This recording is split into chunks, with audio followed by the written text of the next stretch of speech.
حدیث T V electronic media کی دنیا میں فرقہ واریت سے پاک کتاب و سنت کی ایک سچی آواز حدیث ٹی وی، جس پر آپ دیکھ اور سن سکتے ہیں قرآن حکیم کی تلاوت، نبی مکرم صلی اللہ علیہ وسلم کی شان اقدس میں خوبصورت نعتیں، عالم اسلام کے ممتاز اسکالرز کے لیکچرز، بچوں اور خواتین کی اسلامی اور روحانی تربیت کے حوالے سے خصوصی پروگرامز۔ ہم نے حدیث ٹی وی کے ذریعے اسلام کا پیغام پاکستان اور دنیا بھر کے ناظرین تک پہنچانے کا عزم کیا ہے۔ اللہ ہم سب کا حامی و ناصر ہو۔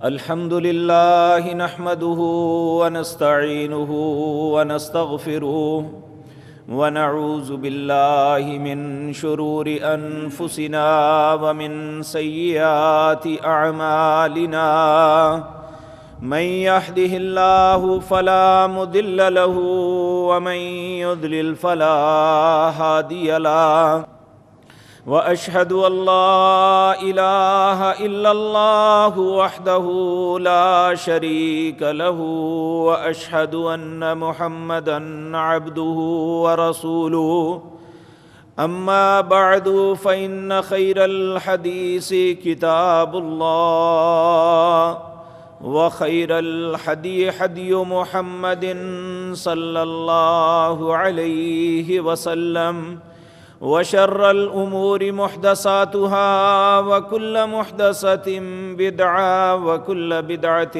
ضلالة، وكل ضلالة في النار۔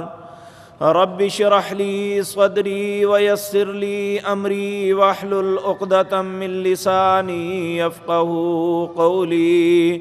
اللهم انفعنا بما علمتنا وعلمنا ما ينفعنا وزدنا علما۔ رب اوزعني ان اشكر نعمتك التي انعمت علي وعلى والدي، وان اعمل صالحا ترضاه، وأصلح لي في ذريتي إني تبت إليك وإني من المسلمين۔ أعوذ بالله السميع العليم من الشيطان الرجيم، بسم الله الرحمن الرحيم۔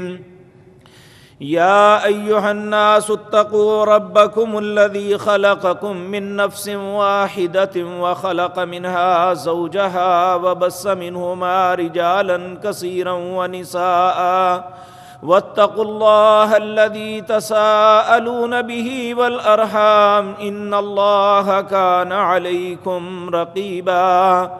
يا أيها الذين آمنوا اتقوا الله حق تقاته ولا تموتن إلا وأنتم مسلمون۔ يا أيها الذين آمنوا اتقوا الله وقولوا قولا سديدا يصلح لكم أعمالكم ويغفر لكم ذنوبكم، ومن يطع الله ورسوله فقد فاز فوزا عظيما۔ حضرات محترم، گزشتہ مجلس میں زندگی کے اس اہم موڑ کے متعلق کچھ گزارشات کی تھی جو ہر انسان کی زندگی میں آتا ہے۔ والدین کے ہاں اولاد پیدا ہوتی ہے، اس کے بعد والدین پہ سب سے پہلا حق یہ ہوتا ہے کہ وہ اپنی اولاد کی اچھی تربیت کرے، کیونکہ اولاد کی تربیت ہی اس کی شخصیت کو بناتی ہے۔ نبی مکرم جناب محمد الرسول اللہ صلی اللہ علیہ وسلم نے ارشاد فرمایا، ہر بچہ جو دنیا میں آتا ہے، پیدا ہوتا ہے، وہ فطرت اسلام پہ پیدا ہوتا ہے، پھر اس کے ماں باپ کی مرضی ہے، وَيُحَوِّدَانِهِ وَيُنَصِّرَانِهِ وَيُمَجِّسَانِهِ، وہ چاہے اسے یہودی بنا دیں، اسے مجوسی بنا دیں، یا اسے عیسائی بنا دیں، یہ یا اپنی اس فطرت پہ قائم رکھنے کے لیے اس کی اسلام پہ تربیت کریں۔ اور خوش نصیب والدین وہ ہیں جو اپنی اولادوں کی اسی فطرت کے مطابق تربیت کرتے ہیں جو اللہ رب العزت نے ہر انسان کو ودیت کی ہے۔ جو فطرت انسان دنیا میں لے کے آتا ہے، والدین کی کوشش سے وہ اس فطرت پہ قائم رہتا ہے۔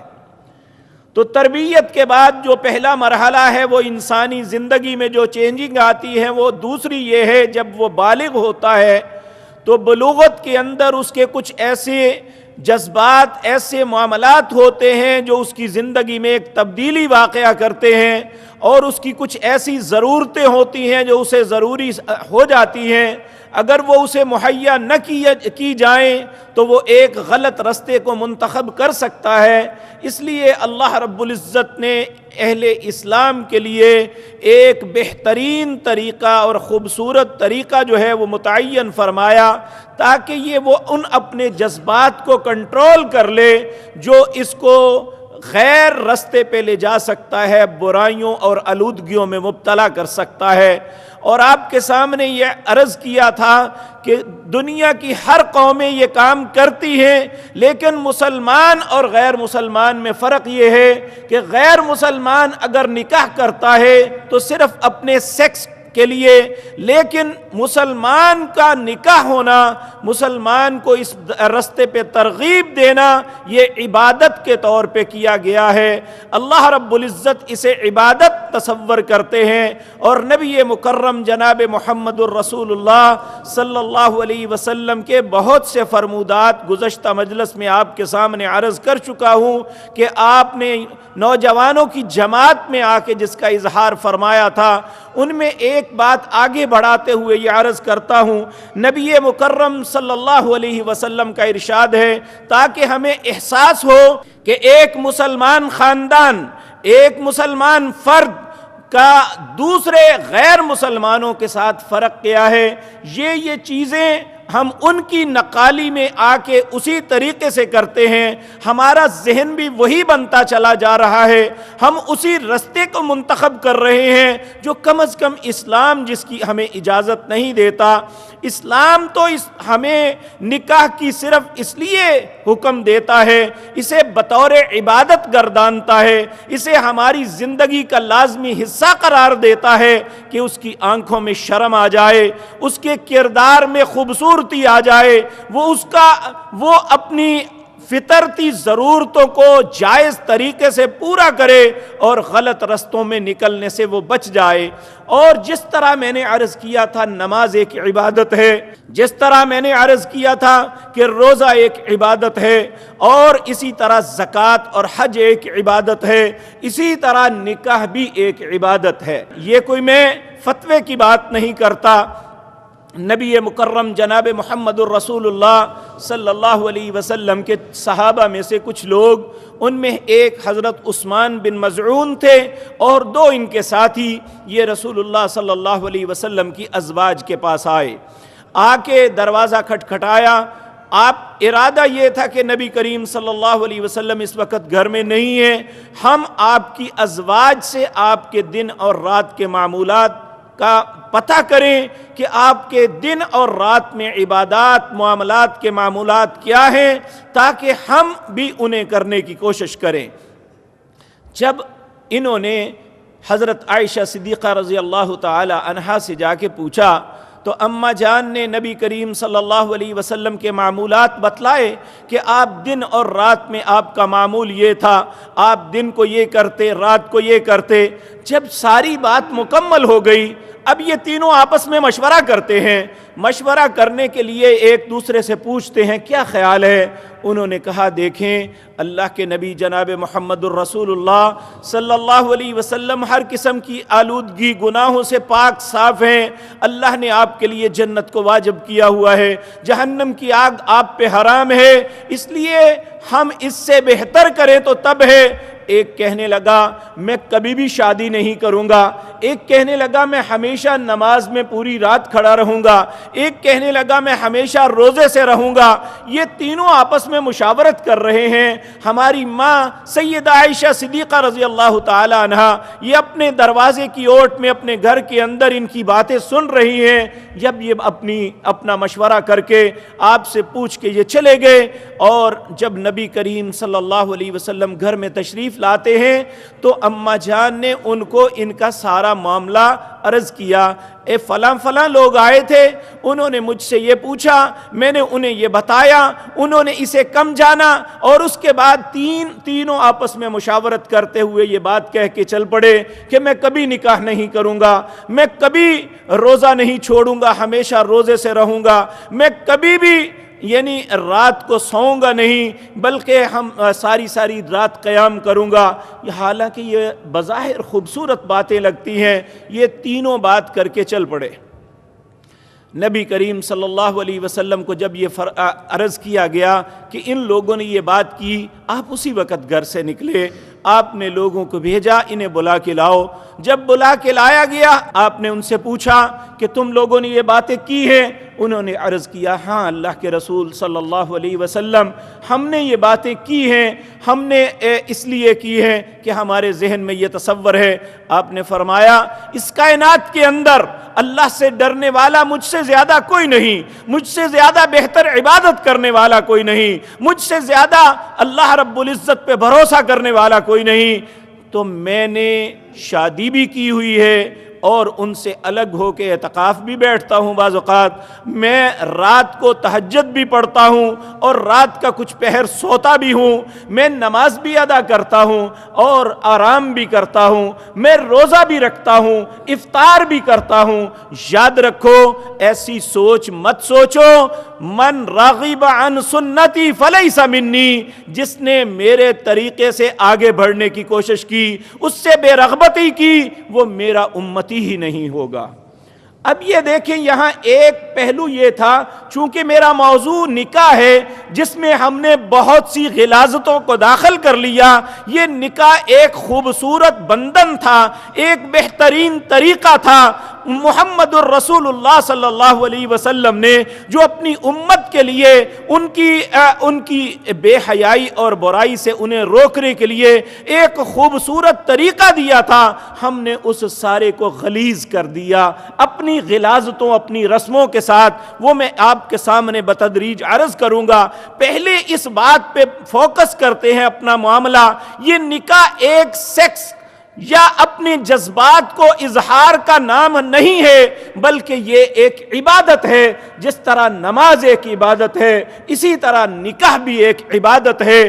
جو انسان اسے عبادت سمجھ کے کرے گا اسے اللہ کے ہاں اس کا اجر ملے گا۔ جس طرح میں نے ایک حدیث پچھلے جمعے بھی آپ کے سامنے عرض کی تھی کہ نبی مکرم صلی اللہ علیہ وسلم نے فرمایا جو اس راستے پہ چلتے ہوئے اپنے جذبات کا اظہار اپنی بیوی کے ساتھ کرتا ہے اللہ اس کا بھی اجر دیتا ہے۔ ایک صحابی نے تعجب سے پوچھا اے اللہ کے رسول صلی اللہ علیہ وسلم یہ تو اپنے خواہش کی تکمیل کر رہے ہیں۔ آپ نے فرمایا اگر گناہ کرو گے تو تمہیں گناہ ملے گا؟ ہاں کہنے لگے ہاں، تو کہا جب یہ اللہ کا حکم سمجھ کے کرو گے تو تمہیں اس کا ثواب بھی ملے گا۔ تو میرے عزیز بھائیو نکاح ایک دین ہے۔ نبی مکرم جناب محمد الرسول اللہ صلی اللہ علیہ وسلم نے ارشاد فرمایا اذا تزوج العبد فقد استکمل نصف الدین، جب کوئی آدمی نکاح کرتا ہے وہ اپنے نصف دین کو مکمل کر لیتا ہے، یعنی اس کے دین کے بہت سے امور جو ہیں ان میں وہ بہت سی غلاظتوں سے، بہت سی خرافات اور برائیوں سے بچ جاتا ہے۔ یعنی دین کا نصف قرار دیا انسان کے نکاح کو، جو مسلمان اسلامی طریقے کے ساتھ کرتا ہے، جو غیر اسلامی طریقے سے کرتا ہے اس کی بات نہیں کی۔ اذا تزوج العبد، جب کوئی بھی بندہ نکاح کرتا ہے فقد استکمل نصف الدین، وہ اپنے نصف دین کو مکمل کر لیتا ہے فَلْيَتَّقِ اللَّهَ فِي النِّصْفِ الْبَاقِي، نبی مکرم صلی اللہ علیہ وسلم فرماتے ہیں کہ باقی آدھے دین کے متعلق اسے اللہ سے ڈرنا چاہیے کہ اس دین پہ بھی عمل کرتے ہوئے اپنی زندگی کو تکمیل کی طرف پہنچانا چاہیے۔ تو اب دوسری بات، یہ بات ذہن میں رکھیں کہ نکاح جو ہے یہ ایک عبادت ہے، اسے ایک عبادت تصور کر کے کرنا چاہیے اور اس کو اسی طریقے کے مطابق کرنا چاہیے جو نبی مکرم جناب محمد الرسول اللہ صلی اللہ علیہ وسلم نے فرمایا۔ میں یہ بات بھی آپ کے سامنے عرض کی تھی کہ نبی مکرم صلی اللہ علیہ وسلم نے فرمایا جب تم اپنے بیٹے یا بیٹی کا نکاح کرتے ہو تو 4 چیزیں دیکھتے ہو۔ ایک یہ کہ اس کا خاندان کیا ہے، دوسرا یہ کہ اس کی خوبصورتی حسن کیسا ہے، تیسرا یہ کہ اس کے پاس مال و دولت کتنا ہے۔ کہا یہ اچھی ٹھیک ہے، کوئی آدمی سوچتا ہے تو ٹھیک، لیکن چوتھا یہ کہ اس کا دین۔ آپ نے پھر 3 مرتبہ فرمایا کہ تمہاری ماں تمہیں گم پائے، لوگوں دین کو ترجیح دیا کرو، تمہاری ماں تمہیں گم پائے، لوگوں دین کو ترجیح دیا کرو۔ اگر بیٹی کی شادی کرنی ہے کسی بیٹے کے ساتھ، اس کی خوبصورتی میں مر مٹنا یہ کوئی عقل مندی اور دانائی نہیں، اس کے مال و دولت پہ نچھاور ہو جانا یہ بھی کوئی دانائی کی علامت نہیں ہے، بلکہ دانائی کیا ہے؟ انسان ان چیزوں کے ساتھ یہ بھی دیکھے کہ جس کو اپنی بیٹی دے رہا ہوں یا جس بیٹے کے ساتھ کسی بیٹی کا نکاح کر رہا ہوں، آیا اس کے اندر دین نام کی چیز بھی کوئی ہے یا نہیں ہے، کہ وہ ایک بظاہر تو نام کا مسلمان ہے، نہ وہ نماز پڑھتا ہے نہ وہ روزہ رکھتا ہے، بلکہ ہر حرام خوری کا ارتکاب کرتا ہے، تو ایسا شخص اس حق کو صحیح ادا نہیں کر رہا، بلکہ وہ اپنے ہاتھ کے ساتھ اپنے بیٹے یا بیٹی کو جہنم کا ایندھن بنا رہا ہے۔ اللہ رب العزت کہتے ہیں صرف اپنے آپ کو نہیں، یا ایھا الذین آمنوا قوا انفسکم واہلیکم نارا، اپنے آپ کو نہیں اپنے اہل و عیال کو بھی آگ سے بچا لو۔ وقودھا الناس والحجارہ، اس آگ کا ایندھن انسان اور پتھر ہیں۔ علیہا ملائکۃ، اس میں ایسے فرشتے مقرر ہیں، غلاظ شداد، جو بڑے ہی سخت ہیں، بڑے ہی تشدد کرنے والے ہیں۔ لا یعصون اللہ ما امرہم، وہ اللہ کی کسی بات کی نافرمانی نہیں کرتے، بلکہ جو کسی کی سزا کا لکھ دیا گیا ہے اس کے مطابق اسے سزائیں دیے چلے جاتے ہیں۔ اللہ ہماری اولادوں کی حفاظت فرمائے۔ تو کسی کا اپنی اولاد کے ساتھ یہ خیر خواہی نہیں ہے وہ کسی کی خوبصورتی پہ مر مٹے، یا اپنی برادریوں کے پیچھے ہی لگا رہے، یا کسی کے مال و دولت کو دیکھ کے اپنے آپ کو برباد کر لے، بلکہ سب سے فوقیت جس چیز کو دینی چاہیے، دین کا مطلب یہ نہیں کہ آپ کسی مولوی صاحب سے ضرور شادی کریں، دین کا مطلب یہ ہے ایسے نوجوان بیٹے یا بیٹی کا انتخاب کیا جائے جسے حرام و حلال کی تمیز ہے، جو اللہ کے بتائے ہوئے فرائض کو پورا کرتا ہے، جو حرام و حلال سے بچتا ہے۔ یہ کوئی دینداری اس کا نام ہی صرف نہیں ہے کہ صرف مولوی صاحب کے پاس دینداری ہے اور کسی کے پاس نہیں، ایسی بات نہیں۔ ہمیں یہ دیکھنا ہے اپنے معاشرے کے اندر، ہم اپنے اس انتخاب کے وقت جب ہم اپنے بیٹے یا بیٹی کے متعلق کرتے ہیں تو سب سے پہلی بات پیارے نبی جناب محمد الرسول اللہ صلی اللہ علیہ وسلم نے فرمایا کہ وہ اس کا انتخاب اس طرح کرو۔ کیوں؟ اس لیے کہ آپ نے ایک دوسری حدیث میں فرمایا الدنیا کلھا متاع، یہ دنیا ساری کی ساری ایک توشہ ہے۔ دنیا کے اندر جو بھی ساز و سامان ہیں، جو بھی سہولتیں ہیں، یہ ساری کی ساری متاع، ایک توشہ۔ متاع کہتے ہیں عربی زبان میں جو ایک مسافر اپنے سفر میں اپنا زاد راہ لے کے جاتا ہے، یعنی میں اب سفر کے دوران کسی تکلیف میں مبتلا نہ ہو، اپنا بستر لے کے جاتا ہے، وہ اپنا کھانے پینے کا سامان لے کے جاتا ہے تاکہ میں کسی دقت میں مبتلا نہ ہو جاؤں۔ تو دنیا کی ہر چیز دنیا کے سفر کے لیے ایک متاع ہے، اور آپ نے فرمایا وَخَيْرُ مَتَاعِ الدُّنْيَا الْمَرْأَةُ الصَّالِحَةُ، دنیا کا سب سے بہترین توشہ وہ ہے جسے نیک اور صالح عورت مل گئی، یعنی زندگی کا ساتھی جس کا وہ انتخاب کر رہا ہے، اگر وہ نیک ہے تو اس کے پاس دنیا کے اندر سب سے بہترین توشہ ہے جس سے یہ اپنا سفر بأحسن اچھے طریقے سے گزار سکتا ہے۔ اور یہ ایک بات حقیقت ہے کہ جو نیک بیوی ہوتی ہے، جو صالح بیوی ہوتی ہے، وہ اپنے خامد کے لیے سہولتیں مہیا کرتی ہے، اس کی تکلیفوں پہ صبر کرتی ہے، اس کی زندگی میں اسے آرام اور سکون مہیا کرتی ہے۔ جو صالح بیوی نہ ہو وہ اپنے خامد کے لیے بہترین ہونے کے باوجود، خوبصورت ہونے کے باوجود وہ زندگی کو ایسی تلخ حقیقت بنا دیتی ہے کہ انسان بعض اوقات اسے مرنے کے لیے جی چاہتا ہے کہ میں زندہ کیوں ہوں، میرے لیے ایک لمحہ بھی آسان نہیں ہے۔ اس لیے ہم اپنے بچوں کو ایسی اذیت میں نہ داخل ہونے دیں کہ کل ان کی زندگی ان کے لیے اجیرن اور مشکل بن جائے، بلکہ ہمیں اللہ اور اس کے رسول کے حکموں پہ توجہ دینی چاہیے۔ نبی مکرم صلی اللہ علیہ وسلم کا یہ فرمان بڑا اہم ہے کہ وَخَيْرُ مَتَاعِ الدُّنْيَا الْمَرْأَةُ الصَّالِحَةُ، لوگوں دنیا کا بہترین توشہ یہ ہے جسے نیک اور صالح بیوی مل جائے۔ نیک اور صالح کون ہوگی؟ جسے حرام و حلال کی تمیز ہوگی، جو دین کے متعلق سوچنے والی ہوگی، جسے دین کا علم ہوگا۔ میں یہاں بدقسمتی سے یہ بات عرض کروں گا کہ اس میں کوئی شک نہیں کہ یہاں اسلام جو ہے یہ ان صوفیاء کی وجہ سے آیا بر صغیر کے اندر، لیکن چونکہ ان صوفیوں کے مفاد تھے اپنے خانقاہی نظام کے اندر، انہوں نے ہمیشہ لوگوں کو دین کی سمجھ سے دور رکھا۔ انہوں نے عربی زبان کو یہاں داخل ہی نہیں ہونے دیا۔ جب بھی کبھی عربی زبان کے متعلق کام ہوا ہے انہوں نے فوراً اسے روکنے کی پوری کوشش کی ہے۔ اگر لوگوں کو صحیح دین کا علم ہو گیا تو ان کا یہ سارا خانقاہی نظام دڑم سے گر جائے گا، کیونکہ یہ اللہ کے نہ قرآن کا حکم ہے نہ پیارے نبی جناب محمد الرسول اللہ کا فرمان ہے۔ یہ چاہتے یہ ہیں جس طرح ہندوؤں کے اندر پنڈت کی حیثیت ہے، اس کے بغیر کوئی غمی خوشی کا معاملہ نہیں ہو سکتا، ہم بھی اسی طرح ایک پنڈت کی حیثیت سے مسلمانوں میں رہیں، اور مسلمان ہمارے ہاتھوں ہی یہ بے بسم رہیں تاکہ ہم جیسے چاہیں ویسے انہیں ڈرائیو کرتے رہیں۔ یہ بات بہت غلط ہے۔ میں آپ کو یہ بات عرض کرتا ہوں پورے وثوق کے ساتھ، میری بات کی آپ تصدیق فرما لینا۔ یورپ کے اندر جتنے لوگ اسلام کی قبول کرتے ہیں، قبول کرنے کے بعد سب سے پہلے وہ 3 ممالک میں سے کسی کا رخ کرتے ہیں، شام، مصر یا سعودی عرب۔ ہم سب سے پہلے عربی زبان سیکھیں، کیونکہ دین کا ماخذ عربی زبان میں ہے، قرآن ہے یا پیارے نبی جناب محمد الرسول اللہ صلی اللہ علیہ وسلم کا فرمان ہے۔ جب ایک آدمی شعوری طور پہ اس زبان کو سمجھتا ہوگا تو اگر میں قرآن کی کسی آیت کا غلط ترجمہ کروں گا وہ فوراً مجھے پکڑے گا، تم نے کیوں اس کا غلط ترجمہ کیا؟ اس کا مطلب تو یہ ہے تم نے ایسا کیوں کیا؟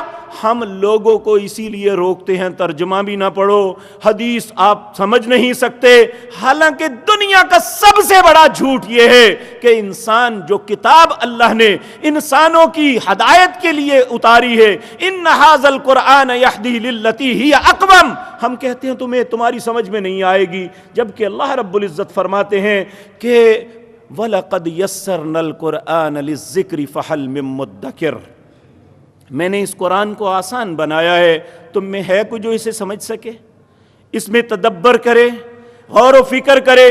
غور و فکر کب کریں گے؟ جب ہمیں پتہ ہوگا کہ فَبِأَيِّ آلَاءِ رَبِّكُمَا تُكَذِّبَانِ کا کیا مطلب ہے۔ إِنَّ الَّذِينَ آمَنُوا وَعَمِلُوا الصَّالِحَاتِ لَهُمْ جَنَّاتٌ تَجْرِي مِن تَحْتِهَا الْأَنْهَارُ اس کا کیا مطلب ہے۔ إِنَّ الَّذِينَ كَفَرُوا مِنْ أَهْلِ الْكِتَابِ وَالْمُشْرِكِينَ فِي نَارِ جَهَنَّمَ اس کا کیا مطلب ہے۔ تو ہمیں احساس ہوگا جو انسان کفر کرے گا، چاہے وہ اہل کتاب میں سے ہے، وہ رسولوں کا ماننے والا ہے، وہ بے شک وہ کیسا بھی ہے، اگر وہ اللہ کے حکموں کا انکار کرے گا تو اس کا ٹھکانہ جہنم ہے۔ جو نیک اعمال کرے گا، اللہ اور اس کے رسول کی اطاعت کرے گا تو اس کا ٹھکانہ جنت ہے۔ جب ہمیں یہ کانسیپٹ ملے گا تو یہ تب ہمیں احساس ہوگا کہ ہم نے اپنی زندگی کیسے گزارنی ہے۔ تو ہمیں صرف یہ سمجھایا جاتا ہے اگر تم کچھ بھی نہ کر سکے تو کوئی بات نہیں، اسی طرح مر جانا، تو ہم تمہارے لیے پیچھے بھیجتے رہیں گے۔ تو حالانکہ اللہ کے رسول صلی اللہ علیہ وسلم نے فرمایا اذا مات الانسان انقطع عملہ، جب انسان مرتا ہے اس کے اعمال کا سلسلہ منقطع ہو جاتا ہے اور کوئی کسی کا ذمہ دار نہیں. وَلَا تَزِرُ وَازِرَةٌ وِزْرَ أُخْرَىٰ, کوئی دوسرے کا بوجھ نہیں اٹھا سکے گا. بلکہ بعض لوگ اپنا بوجھ دوسرے پہ لادنے کی کوشش کریں گے کہ اللہ میں اس کی وجہ سے مجھے یہ بات ملی, میں اس کے کہنے پہ یہ چلا, لیکن اس وقت اللہ یہ عذر قبول نہیں کریں گے. تو یہ میں آپ کو عرض کروں کہ ہمارے لیے ضروری ہے کہ ہم زندگی کے جملہ معاملات, ہم نے شاید صرف یہ سمجھ لیا کہ نماز پڑھ لیں, روزہ رکھ لیں, عمرہ یا حج کر لیں, یا جو زکوٰۃ متعین ہے وہ دے دیں, ہمارا اسلام مکمل ہے. نہیں میرے بھائیو, زندگی کے دوسرے امور میں بھی اسلام کو اپنی زندگی میں اڈاپٹ کریں گے, لاگو کریں گے تو ہم مسلمان کہلائیں گے.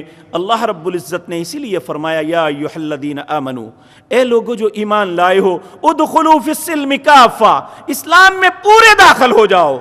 یہ نہیں کہ عبادات کے معاملے میں ہم سے کوئی کوتاہی نہیں, لیکن معاشرتی معاملات میں ہم ہر قدم پہ کوتاہی کرتے چلے جائیں, یہ ایک مسلمان کی شایان شان نہیں ہے. اللہ رب العزت ہمیں صحیح مسلمان بننے کی توفیق عطا فرمائے.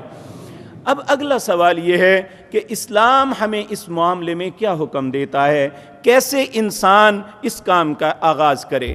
نبی مکرم صلی اللہ علیہ وسلم نے ہر بیٹی کے لیے, بیٹے کو نہیں, کیونکہ بیٹا ہر جگہ جاتا پھرتا آتا ہے, وہ اچھائی اور برائی کو سمجھتا بھی ہے, بیٹی کے لیے یہ پابندی لگائی کہ وہ خود شادی نہیں کر سکتی, نہ خود کر سکتی ہے اور نہ ولی کے بغیر کر سکتی ہے کسی اور کو, اپنے دوست و احباب کو بٹھا کے, اور نہ ہی عورت کی ولی بن سکتی ہے.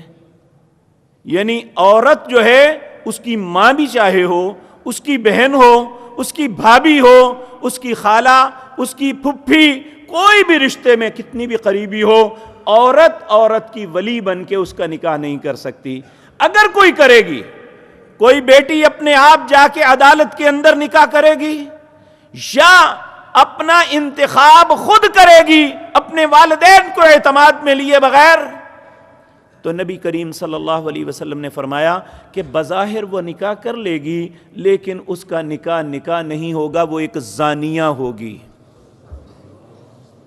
اور یہ کام ہمارے معاشرے میں ہو رہا ہے. ہماری حکومتیں, ہماری عدالتیں, ہماری پارلیمنٹ اس کو پرموٹ کر رہی ہیں, ہمارا میڈیا ان کی حمایت کر رہا ہے. ایک طرف اللہ اور اس کے رسول کا حکم ہے اور ایک طرف ہمارے معاشرے کی رسم ہے. ہم کہتے ہیں یہ غیر مسلمانوں کا نظریہ ہے کہ زندگی میری جیسے مرضی گزاروں, اسلامی نظریہ نہیں ہے. یہ بات یاد رکھیں ایک مسلمان کی حیثیت سے, نہ زندگی میری ہے نہ میں اپنی مرضی سے گزار سکتا ہوں. آپ دیکھیں آپ میں سے کون ہے جو اپنی مرضی کے دن اور اپنی مرضی کی رات دنیا میں آیا؟ کوئی ہے ایسا انسان؟ جب اللہ نے چاہا تب پیدا کیا. کون دنیا میں ایسا انسان ہے جو اپنی مرضی سے واپس پلٹا؟ الذی خلق الموت والحیات. یہ پیدائش اور موت کا مالک تو اللہ ہے, تو پھر ہماری زندگی کہاں سے آئی؟ اور اس کے درمیان جتنی دیر ہم زندہ رہتے ہیں, کیا زندگی کو چھوڑیں؟ کیا ان آنکھوں کے مالک ہم ہیں؟ بعض اوقات اللہ ان آنکھوں کو لے لیتا ہے, سلب کر لیتا ہے. دنیا کا کوئی ڈاکٹر ان کی روشنائی کو لوٹا سکتا ہے؟ بعض کی قوت سماعت ختم ہو جاتی ہے, کیا کوئی اپنے آپ سننے کی طاقت لا سکتا ہے؟ کبھی اللہ اس زبان میں بولنے کی قوت سلب کر لیتا ہے, زبان موجود ہے, انسان بول نہیں سکتا. کیا دنیا کا کوئی ایسا ڈاکٹر آیا ہے, دنیا میں کوئی ایسی قوت یا طاقت یا ایسی ٹیکنالوجی ایجاد ہوئی ہے کہ کوئی انسان زبان کے نہ ہوتے ہوئے بات کر سکے؟ جب اللہ نہیں چاہتا کچھ نہیں کر سکتے. تو اس کا مطلب یہ ہے کہ یہ ہماری زندگی اپنی نہیں ہے, یہ کسی کی عطا کردہ ہے. اور عطا کرنے والا کون ہے؟ اللہ رب العزت ہے. اور جس نے یہ زندگی دی ہے وہ یہ چاہتا ہے کہ یہ زندگی میری مرضی کے مطابق گزرے. جب ہم اس کی مرضی کے مطابق نہیں گزاریں گے، چونکہ اس کی چیز استعمال کر رہے ہیں، یہ زبان ہے میں بولے جا رہا ہوں، یہ میری نہیں ہے، اس کی دی ہوئی زبان ہے. اگر میری زبان الفاظ بنا کے باہر نکال رہی ہے تو یہ اسی کا کرم ہے. اگر میں اسے صحیح لفظوں کے ساتھ نکالوں گا تو وہ خوش ہوگا، اگر اپنی زبان سے غلط کلمات نکالوں گا، جھوٹ بولوں گا تو اس کی ناراضگی کا سبب بن جائے گا. اس کا مطلب یہ ہے کہ جس مالک نے بولنے کی قوت دی ہے وہ یہ چاہتا ہے کہ اسے میری مرضی کے مطابق استعمال کرو. آپ دیکھیں، یہ دیکھتے ہیں ہم، دنیا کی ہر چیز کی تصویر کیچ کرتی ہے ہماری آنکھ، لیکن اللہ رب العزت نے ہمیں حکم دیا ہے. اللہ کے نبی دعا مانگتے ہوئے یہ کہتے ہیں فَإِنَّكَ تَعْلَمُ خَائِنَةَ الْأَعْيُنِ، اے اللہ ان آنکھوں کی خیانت کو تیرے سوا کوئی نہیں جانتا. فَإِنَّكَ تَعْلَمُ خَائِنَةَ الْأَعْيُنِ وَمَا تُخْفِي الصُّدُورُ، آنکھوں کی خیانت کو بھی تیرے علاوہ کوئی نہیں جانتا. اب دیکھیں، میں آپ کی طرف دیکھ رہا ہوں، کہاں میری آنکھ شرارت کرتی ہے یہ شاید آپ بھی محسوس نہ فرما سکیں، اللہ جانتا ہے. کہاں میری آنکھ کسی کے لیے مخلص ہے یہ آپ نہیں جان سکتے، اللہ رب العزت جانتے ہیں. تو اس کا مطلب یہ ہے یہ سوچ ہی سرے سے غلط ہے کہ یہ زندگی ہماری جیسے من میں آئے ویسے گزاریں. تو اس کا مطلب یہ ہے یہ زندگی ہماری نہیں ہے، اور جس نے زندگی دی ہے وہ جیسے چاہتا ہے ویسے گزاریں. تو تب ہم مسلمان کا مطلب ہے فرما بردار. تو فرما برداری تو تب ہے جب اس کے حکم کے مطابق گزاریں گے. تو نبی مکرم صلی اللہ علیہ وسلم نے فرمایا جب کوئی بیٹی اپنی مرضی سے کسی سے شادی کرے یا کوئی عورت اس کی ولی بنے، کیونکہ اس کا فیصلہ غلط ہو سکتا ہے، اسی طرح آپ نے فرمایا فَهُوَ الزَّانِي، اللہ کی نظروں میں وہ منکوحہ نہیں ہے، وہ زانیہ عورت ہے. اور اسی طرح میرے عزیز بھائیوں، اللہ نے اس غلاظت کے رستے کو بند کرنے کے لیے اپنے نبی پر ایک یہ بات نازل فرمائی، جو لڑکا اور لڑکی شادی سے پہلے آپس میں بدکاری کر لیتے ہیں ان کے نکاح کا دروازہ بند کر دیا جاتا ہے. اور یہ بھی غلاظت ہمارے معاشرے میں ہے. کہتے ہیں کل کو ہماری شادی ہونی ہے، اب کیا اس سے کیا فرق پڑے گا؟ اللہ رب العزت نے اپنے نبی کی زبان سے یہ رستہ ہی بند کر دیا کہ جو لڑکا یا لڑکی شادی سے پہلے اس غلاظت میں مبتلا ہو جائیں گے ان کے لیے نکاح کا دروازہ ہی بند ہے، وہ اپنی زندگی میں ساتھی نہیں بن سکتے. تو کیسے ساتھی بنانا ہے؟ نبی مکرم صلی اللہ علیہ وسلم نے ماں باپ کو مکلف بنایا کہ 2 کام اپنی زندگی میں ضرور، ایک تو بیٹی کی رضامندی اور دوسرا ایسے خاندان کا انتخاب جس کے اندر دین نمایاں نظر آئے. اور ماں باپ، اور دوسری بات یہ، ایک حدیث میں لفظ پڑھ کے حقیقت بات یہ ہے کہ کانپ گیا کہ نبی صلی اللہ علیہ وسلم نے فرمایا جب تک ولی اور 2 نیک اور عادل گواہ، نیک اور عادل کی جو ہے وہ تشریح ائمہ مفسرین نے کی ہے جس کے اندر کبیرہ گناہ نہ ہو اور ساری باتیں چھوڑ، اس نے کبھی کسی پہ بہتان نہ لگایا ہو، جھوٹ نہ بولا ہو، تو اس گواہی پہ کون پورا اترے گا؟ جب تک 2 عادل اور نیک گواہ نہ ہو وہ نکاح نہیں ہے.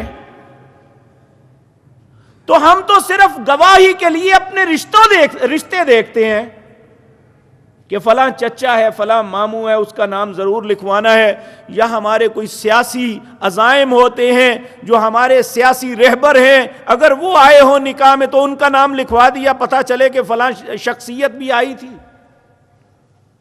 حالانکہ سوچنا یہ چاہیے جو ولی ہے خصوصاً بیٹی کا کہ وہ ایسے گواہوں کو تلاش کرے جو نیک اور عادل ہوں، تاکہ یہ جو آغاز ہو رہا ہے خوبصورت اور نیک زندگی کا، جو ایک عبادت ہے، اس میں ایسا شخص بھی شامل نہ ہو جس کا اپنا عدل مشکوک ہے، جس کی اپنی شخصیت مجروح ہے، اسے ایسا نہیں ہونا چاہیے۔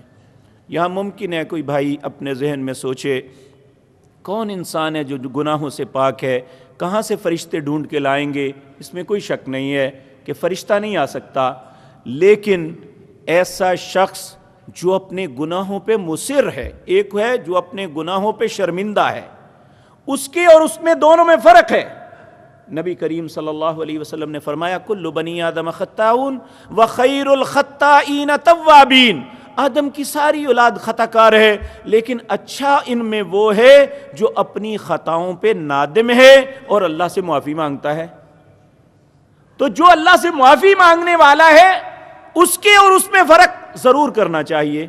ایک آدمی نماز ہی نہیں پڑھتا اور اپنے نماز نہ پڑھنے پہ شرمندہ بھی نہیں ہے اور اپنے کردار پہ اسے کوئی خوف بھی نہیں ہے، کیا ایک بے نماز آدمی جو دائرہ اسلام سے خارج ہو جاتا ہے، بقول حضرت محمد الرسول اللہ صلی اللہ علیہ وسلم کہا جس کی زندگی میں نماز نہ ہوئی وہ قیامت کے دن فرعون، حامان، قارون، شداد اور ابی بن خلف کے ساتھ اللہ اس کو اٹھائے گے۔ تو کہاں یہ شرائط ہم پوری کرتے ہیں؟ ہم نے کبھی دیکھا ہے کہ اپنی بیٹی کے نکاح کے اندر ایسے گواہوں کو شامل کریں جو نمازی ہوں، جو مشرک نہ ہوں، جو اللہ پہ توکل کرنے والے ہوں، جو مکار اور جھوٹا نہ ہو، لوگوں کے مالوں کو غصب کرنے والا نہ ہو؟ تو جب ہم اپنی بیٹی کی زندگی کے آغاز پہ ہی ان باتوں کا خیال نہ رکھیں گے تو پھر زندگی کا آغاز اور انتہا کیسی ہوگی؟ تو اس لیے ضروری امر ہے کہ ہم صرف چند لفظوں پہ، چند مسائل پہ ساری زندگی برباد کر رہے ہیں کہ ہر مسلک نے اپنے مختلف امتیازی مسائل بنا لیے ہیں اور وہ اسی پہ اپنی زندگی برباد کر رہا ہے، اور جو زندگی کے اہم مسائل ہیں ان کی طرف کوئی توجہ نہیں۔ آپ چند ٹکے دیں، مولوی نکاح پڑھا کے چلے جائے گا، اسے کوئی غرض نہیں کہ آپ نے کون سا کام شرعی کیا ہے اور کون سا غیر شرعی کیا ہے، اسے صرف اپنے ٹکوں سے غرض ہے۔ آپ نے دے دیے وہ آ گیا۔ حتیٰ کہ مولوی کو یہ بھی شرم نہیں آتی کہ انسان جب شادی کے اندر حق مہر مقرر کرتا ہے جو پورے اس معاملے میں صرف ایک اللہ کا حق ہے،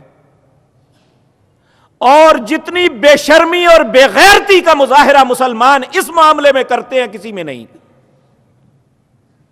میں معافی چاہتا ہوں، میں بڑی سخت بات کی ہے، اس لیے کی ہے کہ ہم واقعتاً ایسا کرتے ہیں۔ شرعی حق مہر لکھ لو۔ بھئی شرعی حق مہر کیا ہے؟ نامعلوم کس خناس نے لوگوں کو یہ بتایا کہ یہ 32 روپے 10 آنے ہیں۔ حضرت عائشہ صدیقہ رضی اللہ تعالی عنہا کی روایت ہے، 2 اوقیہ چاندی مقرر کی۔ 2 اوقیہ کتنے ہیں؟ 480 درہم، یہ 132 تولے چاندی بنتی ہے۔ 1,24,600 روپے کی چاندی کس نے دی؟ جناب محمد الرسول اللہ صلی اللہ علیہ وسلم نے۔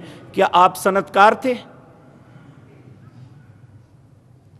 کیا آپ کی بہت بڑی جاگیر تھی؟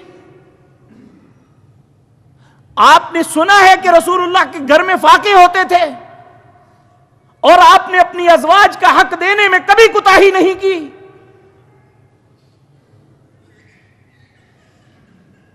آپ نے، حضرت عائشہ کہتی ہیں کم از کم 1,24,600 روپے آج کے حساب سے 132 تولے چاندی اتنے کی بنتی ہے اگر 1,000 روپے تولہ لگائے۔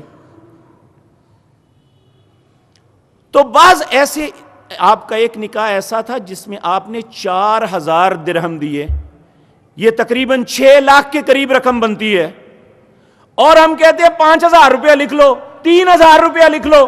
حالانکہ اللہ کے نبی نے پیسے کبھی نہیں دیے تھے، ایسی چیز دیتے جو اس کی ملکیت بنتی۔ آپ نے ان سے کہا تھا، ایک صحابی سے کہا تھا ایک لوہے کا رنگ لے آؤ، وہ گیا رنگ بھی نہ ملا، اتنا غریب تھا کہ رنگ بھی نہ ملا۔ آپ نے فرمایا تجھے قرآن کا کچھ حصہ یاد ہے جو تم دیکھے بغیر پڑھ لو؟ اس نے کہا ہاں یا رسول اللہ مجھے فلاں فلاں فلاں فلاں صورتیں یاد ہیں۔ آپ نے فرمایا تیرا حق مہر یہ ہے کہ تو اتنا قرآن کا حصہ اسے سکھلا دینا، یہ تیرا حق مہر بن جائے گا، یعنی وہ قرآن اس کی ملکیت، قرآن کا پڑھنا اس کی ملکیت بنے گا۔ تو ہم اپنے معاملے میں اپنے گھر سے شادی حال تک پہنچنے کے لیے بے شک گاڑیوں کے لیے 5-5 لاکھ روپے خرچ کر دیں، مراسیوں کو لاکھوں روپے دے دیں اور ناچنے اور گانے والوں کو دے دیں، جب اللہ کا حق آتا ہے کہتے ہیں مولوی صاحب 5,000 روپے لکھ لو، 2,000 روپے لکھ لو۔ جو حق اللہ کا ہے اس میں بخیل، جہاں اپنی ناک کا مسئلہ آتا ہے وہاں سب کچھ لٹا دو۔ اس لیے میرے عزیز بھائیوں ہمیں ان باتوں میں سوچنا چاہیے کہ ہم کہاں کھڑے ہیں، کیا کر رہے ہیں۔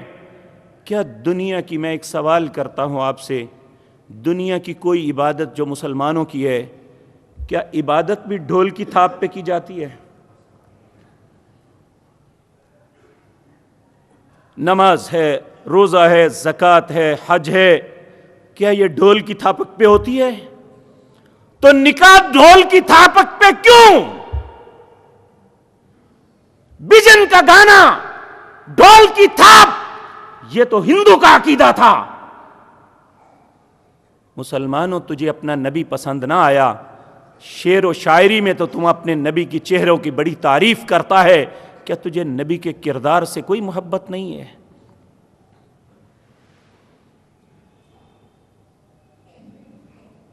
اور باپ آگے لگ کے ناچتا ہے کہ دیکھیں جی مجھے خوشی کا موقع ہے، میرے بیٹے کی شادی ہے۔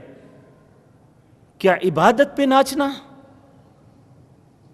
یہ ساری غلاظتیں، یہ ساری کمینگیاں جب اللہ کی عدالت میں جمع ہو کے جائیں گی تو کیا جواب دیں گے؟ اللہ نے تو اللہ اگر پوچھیں کہ میں نے یہ نکاح کا حق بطور عبادت تمہیں دیا تھا، تم نے اس کا حلیہ کیا بگاڑا؟ کیا ہمارے لیے ہندوؤں، عیسائیوں اور یہودیوں کے رستے رہ گئے ہیں؟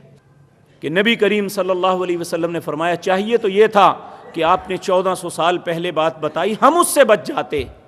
آپ نے فرمایا تم یہودیوں کے ساتھ اس طرح ملو گے، ان کے طریقے اس طرح اپنے اندر اپنا لو گے، جس طرح ایک پاؤں کا جوتا دوسرے پاؤں کے برابر ہے، مسلمانوں اسی طرح تم کرو گے۔ لوگوں نے کہا یا رسول اللہ یہودیوں عیسائیوں؟ آپ نے فرمایا ہاں، اور کس کے؟ حتیٰ کہ اگر وہ ایک گوہ کے سوراخ کے اندر اپنا سر ڈالیں گے تو تم بھی ڈالو گے۔ بلکہ العیاذ باللہ، العیاذ باللہ، اے اللہ ہم سب کو اپنی پناہ میں رکھنا۔ بہت سخت بات کی۔ آپ نے فرمایا وہ ذلیل اور خناس لوگ اپنی ماں کے ساتھ بدکاری کریں گے تو مسلمانوں میں بھی ایسے ذلیل لوگ پیدا ہوں گے۔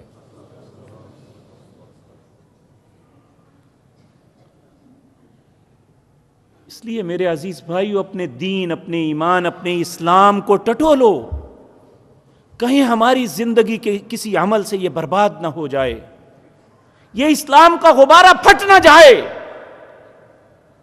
ہماری زندگی کا سب سے پیارا اور خوبصورت اثاثہ ہمارا دین اور ہمارا ایمان ہے، اگر یہی نہ رہا تو ہمارے پلے کیا رہ جاتا ہے؟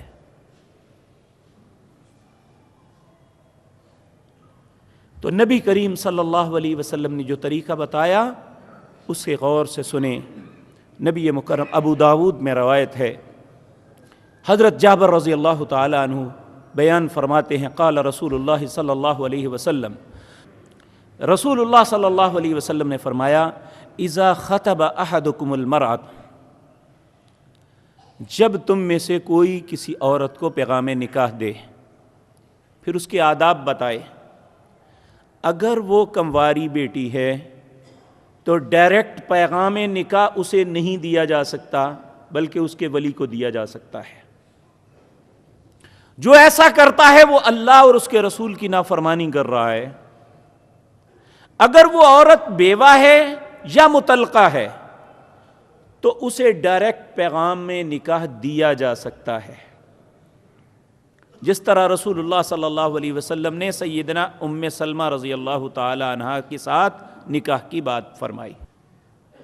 تو جو انسان اس راستے کو چھوڑتا ہے، پھر اس کے بعد آپ نے فرمایا ہاں اگر کوئی انسان یہ چاہتا ہے کہ میں نے پوری زندگی گزارنی ہے تو اسلام نکاح سے پہلے صرف اتنی اجازت دیتا ہے کہ وہ ایک مرتبہ اپنی ہونے والی بیوی کا چہرہ دیکھ سکتا ہے۔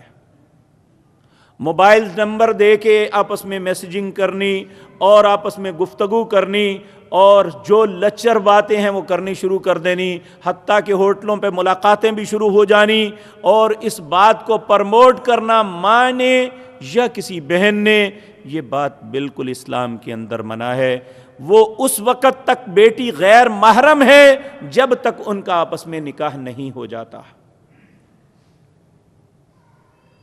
اور یاد رکھیں بہت سی قباحتیں پیدا ہی اس وقت ہو جاتی ہیں جب انسان ملے بغیر صرف گفتگو میں ہی ایک دوسرے سے بدگمان ہو جاتا ہے، ساری زندگی کے لیے وہ ایسے کانٹے بکھر جاتے ہیں کہ انسان کبھی بھی نہیں چن سکتا۔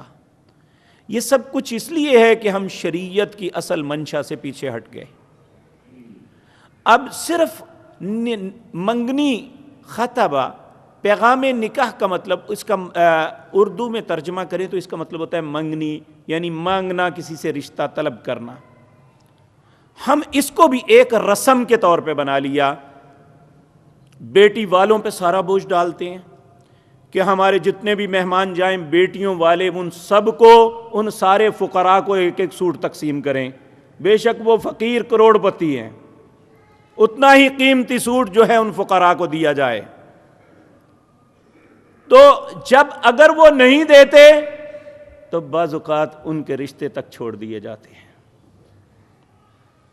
حالانکہ منگنی کا مطلب یہ ہے کہ آپ پیغام دیں، وہ اگر اسے قبول کر لیتے ہیں بس اسی وقت یہ طے کرو کہ اب آپ نکاح کر لیں۔ تو ہم ایک وہ مجلس اور اس میں بے شمار پیسہ صرف کرتے ہیں، اس کے بعد دوسرا پھر ڈیٹ کے تعین کے لیے پھر ان فقراء کو، چونکہ ننگے ہو چکے ہیں یہ، ان کے پاس کوئی لینے دینے کا کپڑا نہیں ہے، اب پھر ایک نئی ان کے اوپر ڈال دی جاتی ہے کہ ان غریبوں کو پھر ایک ایک سوٹ دے دیا جائے، چاہے وہ مرد ہے یا خواتین، ان کی مدد کی جائے۔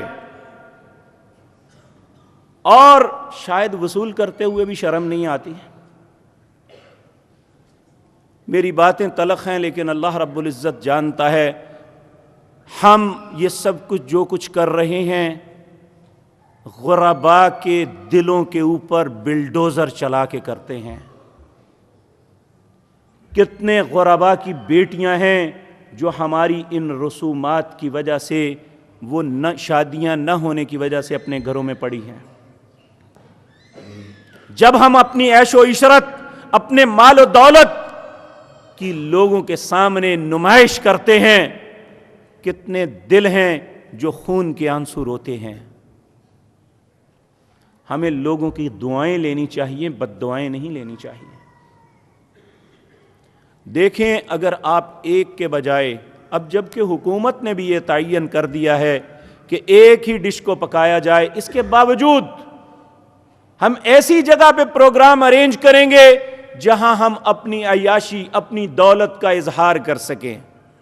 بہت سے کھانے، حالانکہ کھانے کی لذت اس زبان پہ ہے، جب اس سے آگے ہے تو وہ سب ایک ہی طرح کا ہے، اس کی لذت زبان سے آگے کچھ نہیں ہے، اور اس کے بعد فضلہ بھی ایک ہی رنگ کا ہے۔